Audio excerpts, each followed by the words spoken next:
दोस्तों ईपीएफओ ने कुछ नया अपडेट जारी कर चुका है और अब सभी पीएफ धारकों के लिए ये काफ़ी अच्छा खुशखबरी है कि अब ईपीएफओ ने काफ़ी 2025 में अपडेशन लाया है।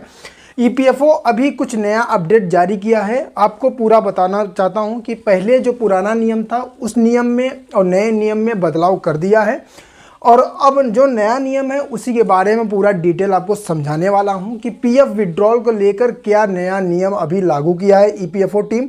तो दोस्तों इस पे जो है पूरा डिस्कस करेंगे और आपको बताएंगे भी। अभी आप काफ़ी न्यूज़ वालों से भी काफ़ी चैनलों पे आप देख रहे होंगे, सोशल मीडिया पे बहुत सारे न्यूज़ वाले भी बता रहे थे ईपीएफओ में काफ़ी नया अपडेट जारी किया है, काफ़ी कर्मचारी इससे जो है परेशान भी हो चुके हैं। तो पूरा डिटेल आपको समझाने वाला हूँ कि क्या डिटेल में आपको इसमें क्या ईपीएफओ का जो नया अपडेट जारी किया है, जो पुराने नियम में और नए नियम में बदलाव किया है, उससे कर्मचारियों के ऊपर क्या फ़र्क पड़ने वाला है, जितने भी पीएफ होल्डर हैं उनके ऊपर क्या फ़र्क पड़ेगा, उसी के बारे में पूरा डिटेल से समझाने वाला हूँ। ठीक है, इस वीडियो को अगर आप पूरा देखे हुए तो आपका डाउट सारे क्लियर होने वाला है। कौन सा पैसा आप ऑन टाइम पे निकाल सकते हो और कौन सा पैसा आपका नहीं निकलने वाला है, पूरा डिटेल आपको समझाने वाला हूँ। ठीक है, तो वीडियो को पूरा बने रहना। मैं हूँ दोस्तों शरद तिवारी और दोस्तों आप देख रहे हो हेल्प सेंटर प्रयागराज। तो दोस्तों चलते हैं, आपको समझाते हैं। पहले आपको बताते हैं, अगर आप मेरे चैनल पे पहली बार आए हो तो चैनल को सब्सक्राइब जरूर कर देना, क्योंकि यहाँ पे पीएफ रिलेटेड कंटिन्यू वीडियो मैं अपलोड करता रहता हूँ।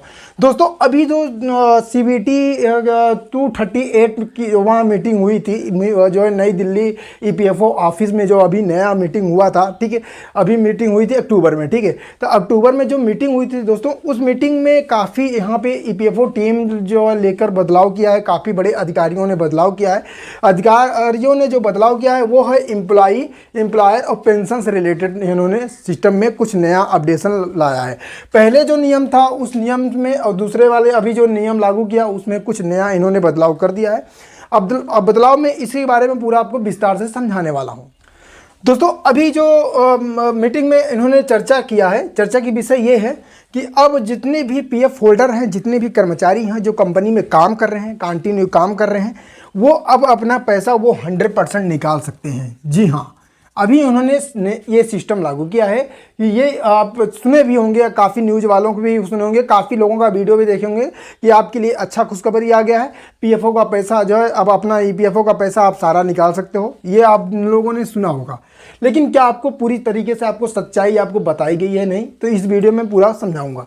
दोस्तों अभी जो ईपीएफओ एम्प्लॉय से लेकर नियम लागू किया है वो है कि अब जितने भी कर्मचारी काम कर रहे हैं, कंटिन्यू काम कर रहे हैं, जो है वो अपना पैसा निकाल सकते हैं। ठीक है, नौकरी के साथ साथ, ठीक है, जॉब के साथ साथ निकाल सकते हो।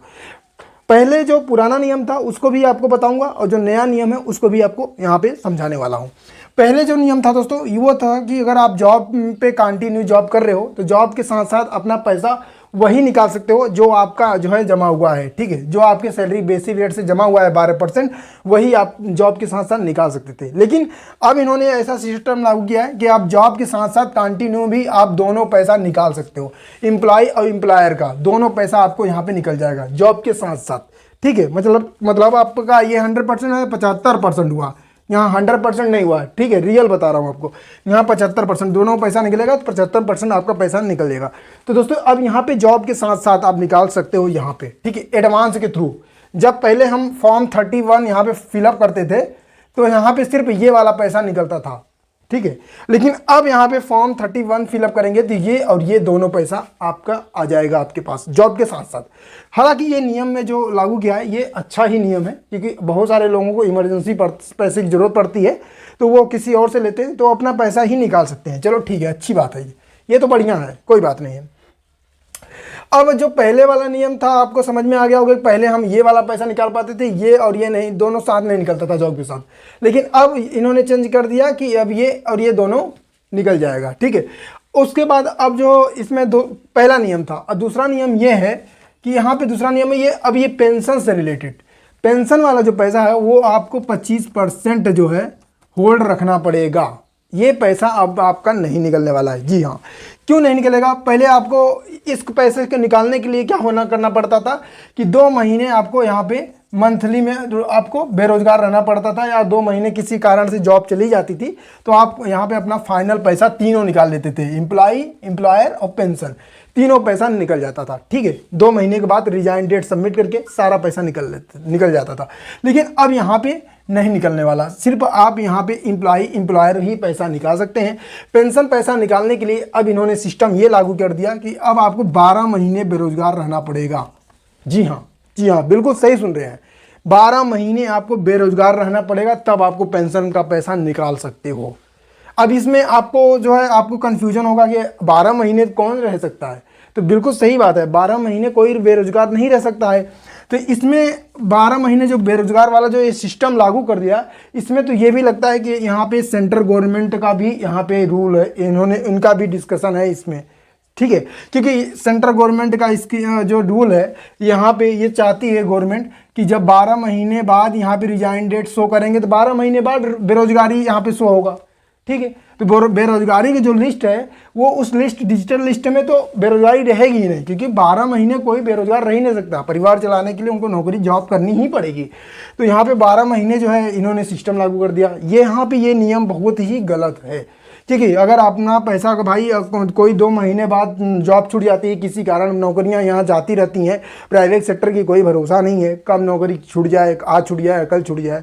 तो अपना क्या होता था, 2 महीने बाद जब उनके पास पैसे नहीं रहते थे तो अपना वो तीनों पैसा निकाल लेते थे अपना काम चलाने के लिए। लेकिन अब आपको तीनों पैसा नहीं निकलेगा, आप सिर्फ आप दोस्तों यहाँ पे 2 पैसा निकाल सकते हो, और पेंशन वाला पैसा आपको यहाँ पे होल्ड रखना पड़ेगा। जी हाँ, बिल्कुल राइट सुन रहे हैं। हालांकि अब यहाँ पे निकासी का जो नियम है उसको भी बदलाव कर दिया गया। निकासी का नियम ये है, जो एम्प्लॉय वाला है ना, अब आप यहाँ पे एम्प्लॉयर में इसमें भी सिस्टम बदल दिया है। पहले दोस्तों जो यहाँ पे सिस्टम था कि एजुकेशन के लिए यहाँ पे 2 बार निकालना पड़ता था, अब यहाँ पे आप एजुकेशन के लिए 10 बार निकाल सकते हैं। ये वाला पैसा 10 बार क्लेम कर सकते हैं, ठीक है। अगर आपके में जॉब कर रहे हो और जमा होता जा रहा है तो अपना पैसा निकाल सकते हो 10 बार एजुकेशन के लिए। यहाँ पे मैरिज के लिए अब पहले यहाँ पे 3 बार होता था, अब यहाँ पे 5 बार कर दिया गया है, ठीक है। ऐसे आप यहाँ पे घर का कंस्ट्रक्शन का काम करते हो तभी आपको यहाँ पे 5 बार अपना पैसा निकाल सकते हो। तो दोस्तों यहाँ पे क्या है कि निकासी के लिए जो यहाँ ने नियम बनाया, चलो ठीक है, कोई बात नहीं, अच्छी है। लेकिन ये जो पेंशन वाला पैसा इन्होंने 12 महीने बेरोजगार का सिस्टम लागू कर दिया, इसके लिए किस रूल से लागू किया? हालांकि अभी इसको मैं आपको हकीकत बता देना चाहता हूँ कि कोई न्यूज़ वाले आपको नहीं बताए होंगे, न कोई यहाँ पे आपको पत्रकार वगैरह बताएगा, क्योंकि यहाँ पे देश में जो भारत देश है ना, वो जो है सत्ताओं की सुनती है, नेताओं की सुनती है। जिनकी सत्ता, जिनकी नेता, उन्हीं की गुणगान गाते हैं। चाहे यहाँ पे कर्मचारी परेशान ही रहें, चाहे लोग परेशान ही रहें, उसका कोई सुनवाई नहीं होने वाला है। तो दोस्तों यहाँ पे क्या करना है कि अब आप जो है अभी इसके लिए रोजगार मंत्रालय की तरफ से यहाँ पे जो है अप्रूवल नहीं दी गई है। इनकी मीटिंग हो चुकी है, इनकी बैठक हो चुकी है, रोजगार मंत्रालय में इनकी नोटिस वहाँ पे लिस्ट पहुँच चुकी है, ठीक है। अब वहाँ से जैसे अप्रूवल हो जाता है वैसे ये लागू हो जाएगा। अभी ये लागू नहीं है, अभी पोर्टल पे भी लागू नहीं शो हो रहा है। जैसे दोस्तों यहाँ पे रोजगार मंत्रालय अप्रूवल दे देता है तो ये लागू हो जाएगा। जब लागू हो जाएगा तब आपको दिक्कत होगी। इसलिए अब हमारे हिसाब से अगर ये नियम जानेंगे तो आप जो है आज ही जॉब छोड़ देंगे और अपना फाइनल पैसा निकालने के लिए कोशिश करेंगे। अगर आपका मोटा पैसा है तो मैं तो आपसे यही कहना चाहता हूँ कि अपना जो है पैसा 2 महीने वेट छोड़ के अपना पैसा निकाल लीजिए, वही ज़्यादा बेटर होगा। तो दोस्तों यहाँ पे ईपीएफओ ने यही नियम अभी जो है 2025 में लास्ट में ये नियम लाया है। जैसे 2025 एंड होने वाला है तो कुछ नया यहाँ पे पंगा खड़ा इन्होंने कर दिया है। तो दोस्तों पीएफ से रिलेटेड कंटिन्यू वीडियो अगर आपको चाहिए और सही तरीके से सही जानकारी अगर आपको चाहिए तो आप हमारे चैनल को अभी तक सब्सक्राइब नहीं किए हो तो सब्सक्राइब जरूर कर लीजिए, क्योंकि यहाँ पर पीएफ का जो भी नया अपडेशन गवर्नमेंट का स्कीम या रूल्स आते हैं वो सारे अपडेशन हम आपको देते रहते हैं। तो बने रहें आप दोस्तों हेल्प सेंटर प्रयागराज पे। मैं हूँ दोस्तों शरद तिवारी।